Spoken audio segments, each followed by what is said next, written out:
Bon matin les amis, bon matin tout le monde. J'espère que tout le monde va bien ce matin. C'est l'apôtre Louis Armand Paulin. Ce matin, je vais vous partager un message sur comment devenir un chrétien puissant. Comment devenir un chrétien puissant? On voit tellement de chrétiens impuissants aujourd'hui qui vivent les mêmes choses. Pendant des années, des chrétiens vivent exactement les mêmes choses. Aucune puissance. Je me souviens, moi, dans le temps, là, j'avais aucune puissance. Chrétien, né à l'église, j'avais aucune puissance. Je vivais dans le péché. L'ennemi m'oppressait parce que je n'avais pas de puissance.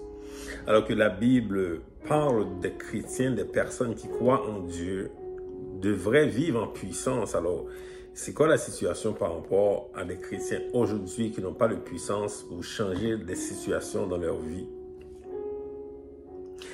Il y a une image tellement percutante de Jésus-Christ quand il parle de la puissance. Il parle de la parole qui peut transporter une montagne. Dans Marc 11, verset 23, Jésus a dit « Je vous le dis en vérité, si quelqu'un dit à cette montagne, ôte-toi de là et jette-toi dans la mer, et s'il ne doute point en son cœur, mais croit que ce qu'il dit arrive, il le verra accomplir. » Donc Jésus parle de la parole qui peut déplacer une montagne, une parole qui peut transporter une montagne. Mais il faut le croire dans son cœur. Donc c'est à partir du cœur. Et c'est ça la situation de beaucoup de chrétiens, c'est que les gens disent la parole, ils citent les versets, de la bouche, c'est purement intellectuel, mais ça ne rentre pas dans le cœur. La parole de Dieu doit rentrer dans le cœur pour que ça puisse faire un effet. Et c'est ça le problème de beaucoup de personnes. Les gens disent la parole, récitent des versets, mais purement intellectuels, aucune foi, et la parole ne rentre pas dans le cœur. C'est à partir du cœur que la puissance de Jésus-Christ se manifeste.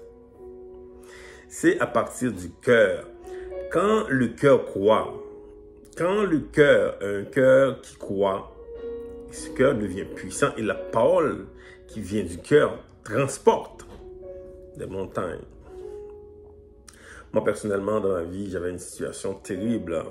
Une grosse montagne était devant moi.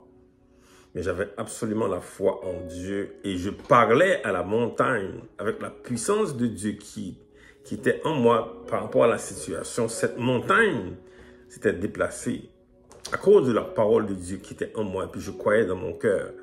Donc c'est à partir du cœur. La parole de Dieu, les amis, a une puissance à partir du cœur. Même si on parle de la bouche, si on n'y croit pas, si dans le cœur, il n'y a pas une conviction profonde, si dans le cœur, on n'y croit pas, ça ne fait rien.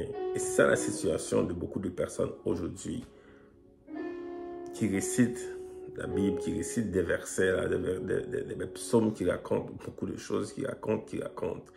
Mais au niveau du cœur, il y a une fermeture de la parole de Dieu. Même Jésus a reproché les disciples à sa résurrection. Il était avec eux, il marchait avec eux. Ils ne voyaient pas Jésus. Jésus disait, homme peu de foi, dont le cœur est lent. Le cœur est tellement lent, ils ne voyaient pas. Quand ton cœur est lent, tu ne peux pas voir la parole de Dieu. Tu ne crois même pas à la parole de Dieu. Ce matin, questionne-toi sur ta lenteur de croire. Questionne-toi sur ton cœur. Est-ce que la parole de Dieu est vraiment dans ton cœur ou bien c'est purement intellectuel là, dans tes pensées seulement?